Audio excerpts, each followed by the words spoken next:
There's yet another internet controversy going on in China. This one is with Google. You might remember Google pulled out of China 3 years ago after a very public face-off with the authorities over censorship.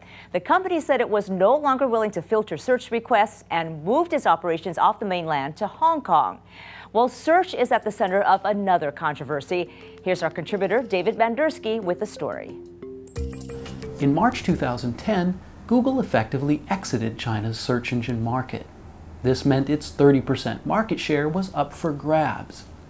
The field was wide open for domestic competitors who wanted to take on China's #1 search engine, Baidu. China's government decided it too wanted a piece of the pie. In May 2010, just 2 months after Google's exit, the party's official mouthpiece, the People's Daily, launched GoSo.cn. The People's Search read a stamp at the top of the site. The service was rebranded in June 2011. That's not Jike, but Jike, inspired by the English word geek, which according to the People's Daily invokes expertise. They apparently missed the less favorable associations in English. To run Jike, the People's Daily appointed former table tennis star Deng Yaping, a 4-time Olympic champion, hoping her celebrity would sell the service. According to overseas Chinese media, 2 billion yuan in state money has been sunk into the venture so far. That's about 320 million US dollars. So how has the People's search engine been received by the people? Well, according to recent numbers from a respected Chinese web analytics company, Jike has captured 1/10,000th of China's search market. You heard right. That's 1/100th of 1%. Perhaps people aren't interested in a service that hits back a disproportionate number of results from the People's Daily. These not-so-champion numbers became a hot topic after rumors broke recently that the deputy editor-in-chief of the People's Daily, Ma Li, had blamed Deng Yaping for throwing away 2 billion yuan. There were also rumors of imminent layoffs at the company.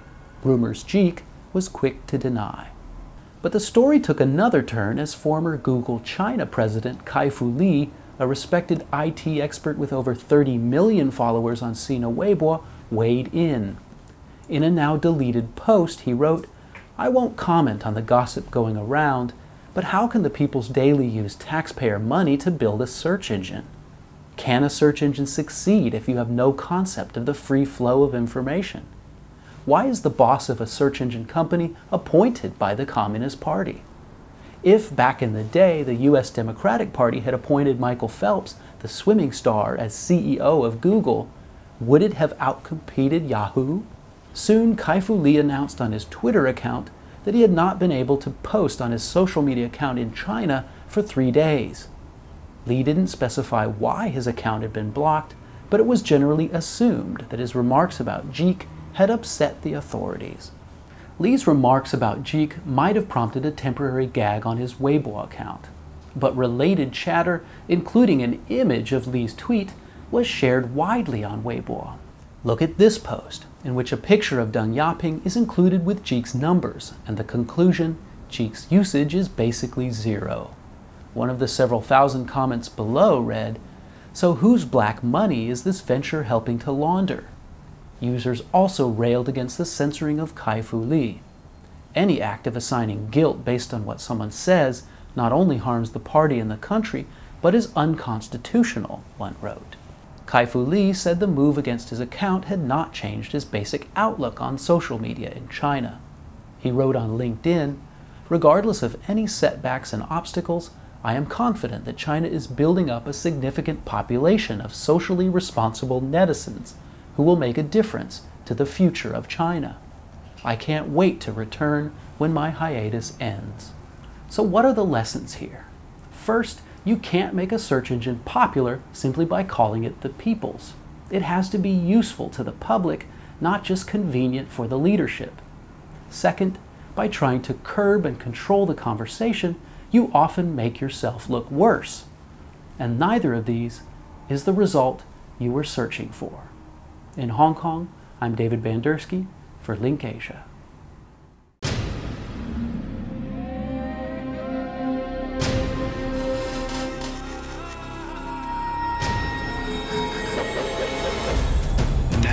continuous airwaves, a global channel of uncompromising stories.